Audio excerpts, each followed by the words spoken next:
మన ప్రభు అయిన యేసుక్రీస్తు శ్రేష్టమైన నామములో ఉదయకాల సమయంలో మీ అందరికి శుభం తెలియజేస్తున్నాం. బాగున్నారు కదా?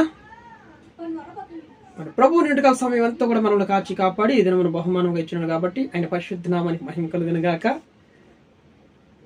పరిశుద్ధ గ్రంథంలో అనేక కృపవార్త కోసం ఎదురు చూస్తున్నటువంటి దేవుని బిడ్డలందరికీ నేటి వాగ్దాన భాగంగా యెషయా గ్రంథం 49వ అధ్యాయము 25వ వచనం.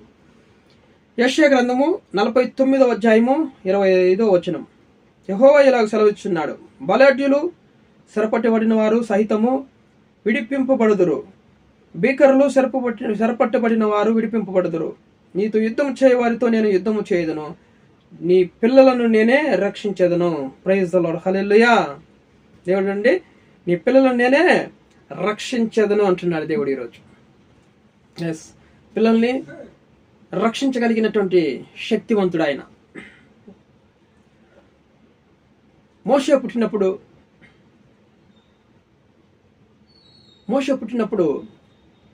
రాజు మగ శిశువులందరినీ కూడా హతం చేసేయండి, చంపేయండి అని చెప్పి ఆజ్ఞ ఇచ్చినాడు ఆ ఊరిలో. కానీ మోషే పుట్టినప్పుడు తన తల్లిదండ్రులు అతడు చాలా సుందరుడుగా అందంగా ఉండడం చూసి ఆ బిడ్డని 3 నెలల వరకు దాశారు. 3 నెలల తర్వాత దాసలేక అతన్ని దేవునికి ప్రార్థించారు, ప్రభు ఆ బిడ్డని నువ్వే కాపాడాలి, నువ్వు రక్షించాలయ్యా, మాకు ఏం చేయాలో తోచలేదు. మరి ఆ రాజు, ఈ ఊరి రాజు చంపేస్తాడు పిల్లల్ని, మగ పిల్లడిగా చంపేస్తాడయ్యా, ఏం చేయాలయ్యా ఎస్ఐయా అని చెప్పి దేవుని సన్నిధిలో మొరపెట్టి ఆ బిడ్డని తీసుకొని వచ్చి ఆ నైల్ నదిలో ఆ యొక్క జమ్మునారతో ఒక పెట్టి మాదిరిగా చేసి అల్లి బాగా చక్కగా దాన్ని కీలు పూసి నీళ్లు పోకుండా ఆ బిడ్డని ఆ పెట్టెలో పెట్టి నైల్ నదిలో విడిస్తారనమాట. ప్రార్థన చేస్తారు, ప్రభా ఈ బిడ్డని నువ్వే రక్షించాలయ్యా, గొప్ప దేవుడు అని ప్రార్థన చేసుకుని దేవుని సన్నిధిలో మొరపెట్టుకొని ఆ తల్లి మోషే కన్నా తల్లి నైల్ నదిలో విడిచినారు. విడుస్తుండగానే రాజకుమార్తెలు ఆ నైల్ నదిలో జలకాలడానికి స్నానం చేయడానికి వచ్చారనమాట. వాళ్ళకని ఒక పెద్దవారు కాబట్టి ప్రత్యేకమైనటువంటి ఒక స్థలంలో ఏర్పరచుకొని అక్కడ స్విమ్మింగ్ పూల్ అక్కడంతా ఏం లేవు, కానీ ఆ కాలంలో ఆ నైల్ నది వాళ్ళకి ఏర్పరచుకుంటారు. వాళ్ళకని ఒక భాగం ఏర్పరచుకొని స్నానం చేసి జలకాలాడేవాళ్ళు. ఆ నాచులో దూరం నుంచి వస్తున్నటువంటి ఒక పెట్టె పడింది. ఆ పెట్టి దగ్గరికి రాగా ఆ పెట్టెని తీసుకుని ఓపెన్ చేసినప్పుడు అందమైనటువంటి బాలుడు, చాలా సుందరంగా ఉన్నాడు ఆ బాలుడు, ఆ యొక్క మగ శిశువు. చూస్తుండగానే ఇతడు యూదుల కుమారుడు అని తెలుసుకొని ఇప్పుడు నేను సాక్కోవాలి, ఎలాగైనా నేను సాక్కోవాలని ఆ రాజకుమార్తె తన మనసులో ప్రేరేపణ కలిగింది. దేవుడు ఆ బిడ్డను తీసుకొని సాక్కోవడానికి ఆమె ప్రేరేపణ కలిగించినాడు, మనసులో ఒక ప్రేరేపణ కలిగించినాడు అనమాట. ఈ బిడ్డ అందంగా ఉన్నాడు, తీసి సాక్కో అనేటువంటి ప్రేరేపణ ఆ రాజు కూతురికి కలిగిందనమాట. ఆమె తీసుకొని పోయి తన కుటుంబంలో ఆ బిడ్డని చక్కగా చాక్కుంటుంది. ఎవరైతే చంపాలనుకున్నారో అదే కుటుంబంలో మోషే వాళ్ళు పెంచడం చూస్తున్నాం అనమాట. చూడండి, శత్రులు ఎదుటి మనకి దేవుడు భోజనం సిద్ధపరచగలడు. హల్లెలూయా. శత్రుల కుటుంబంలోని మోషేకి భోజనము సిద్ధపరిచాడు దేవుడు. ఎంత గొప్ప దేవుడు అని మన దేవుడు.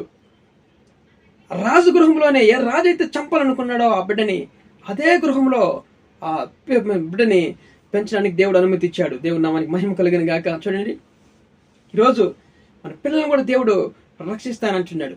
అయితే తల్లిదండ్రులు ప్రార్థన చేసి దేవుని సన్నిధిలో పిల్లలను అప్పు చెప్పాలి. బాలుడైన సమూయేలు మొదటి సమూయేలు గ్రంథంలో అతడు మనుషుల దయందును దేవుని దయందును జ్ఞానమందును అతడు వర్ధిల్లుతూ వచ్చాడనమాట. పిల్లలు కదా, తల్లి చేసినటువంటి ప్రార్థన అతన్ని కాపాడింది, రక్షించింది సమూయేలుని. యేసు ప్రభు కూడా లోకస్వార్త 2వ అధ్యాయంలో మనుషుల దయందును దేవుని దయందును అతడు వర్ధిల్లుతూ జ్ఞానము కలిగి బహుబలము కలిగినటువంటి జ్ఞానం కలిగినటువంటి గొప్ప వ్యక్తిగా అతడు ఎదగడం మనం చూస్తున్నాం అనమాట. యేసు ప్రభు కూడా చక్కగా జ్ఞానము అతనికి కలిగింది. మనుషుల దయందును దేవుని దయందును ఎదగడం మనం చూస్తున్నాం అన్నమాట బాలుడు యోహాను కూడా. కాబట్టి మనం ఏం చేయాలంటే ఈరోజు దేవుడు వాగ్దానం చేస్తున్నాడు, నీ పిల్లల్ని నేను రక్షిస్తానన్నాడు దేవుడు. వాగ్దానం ఎత్తి మనం ప్రార్థించాలి, ప్రభా బిడ్డల్ని ఎక్కడికి వెళ్తున్నా కూడా తోటి నీడుకొని కాపాడయ్యా, నువ్వు మా పిల్లల్ని రక్షిస్తానని వాగ్దానం చేసినావు అని ఆ వాగ్దానం ఎత్తిపెట్టి మనం ప్రార్థన చేసినప్పుడు, మన పిల్లలు ప్రతికూల సమయం వచ్చినప్పుడు దేవుడు ఖచ్చితంగా వాళ్ళని రక్షిస్తాడు, కాపాడుతాడు అనమాట. తల్లి చేసిన ప్రార్థన మోషేని కాపాడింది చూడండి.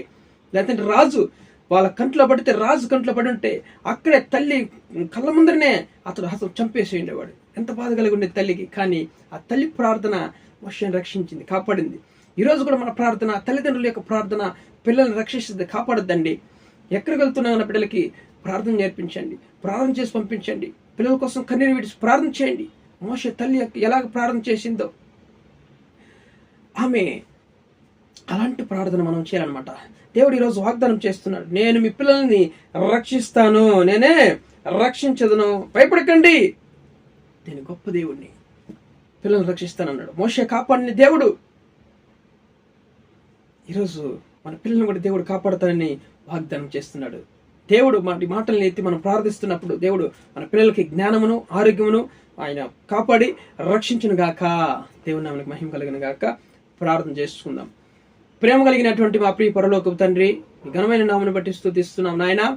ఇదే కాల సమయంలో మనం ప్రేమించి నీ పిల్లల్ని నేను రక్షిస్తాను, నేనే రక్షించదు నన్ను వాగ్దానం చేసిన దేవుడు తన పిల్లల్ని రక్షించండి, కాపాడండి ప్రభు. అప్పుడు ఎక్కడికి వెళ్తున్నా కూడా మీ సన్నిధిలో ఉంచండి. మోషేని ఎలాగైతే కాపాడినావు ప్రభు నాయన, 3 నెలల పిల్లల్ని తల్లి దాచలేకపోయింది, కానీ ప్రారంభం చేసిన ఆయన నైల్ నదిలో విడిచినప్పుడు ఆ బడిని ఎంతో అద్భుతంగా నువ్వు కాపాడి పెద్దవాడు ఎంతవరకు ఆయన పోషించిన ఆయన కాపాడిన దేవా, మీకు వందనాలు చెల్లించుకుంటున్నాం ప్రభు నాయన. ఐగుప్తు దేశంలోనికే తన ప్రజలను నడిపించడానికి అతను వాడుకున్నందుకు మీకు వందనాలు ప్రభాను. గొప్ప దేవుడు ప్రభాను, అద్భుతాలు చేయగలిగినటువంటి మహాదేవుడు తండ్రి. మా సంఘంలో ఎవరైతే నాయన ప్రభా ఉద్యోగం లేక బాధపడుతున్నారో మంచి ఉద్యోగాలు తెచ్చేయండి. వివాహం కాకుండా బాధపడుతున్న వాళ్ళకి మంచి వివాహం సమకూర్చండి. గర్భఫలం లేని బిడ్డలకి యేసు నామములో గర్భఫలం దయచేయండి ప్రభా. కుమారులు మీరిచ్చే స్వాస్థ్యం సెలవుస్తున్నాయి, బహుమానం సెలవుస్తున్నాయి లేఖనాలు ప్రభా. అలాగే రోగులను ముట్టి స్వస్థపరచండి. ప్రతి అనారోగ్య సమస్యలన్నీ కూడా మీ గాయపడిన హస్తాలతో ముట్టండి. మీరు పొందిన గాయాల్లో ప్రతి ఒక్క బిడ్డకి స్వస్థ అనుగ్రహించండి. హాస్పిటల్లో రోగులందరినీ ముట్టండి, స్వస్థపరచండి తండ్రి. సమస్యలు ఉన్న వారికి గొప్ప విడుదల తెచ్చేయండి. అప్పులు ఫైనాన్స్ ప్రాబ్లం ఉన్న వారికి గొప్ప విడుదల తెచ్చేయండి.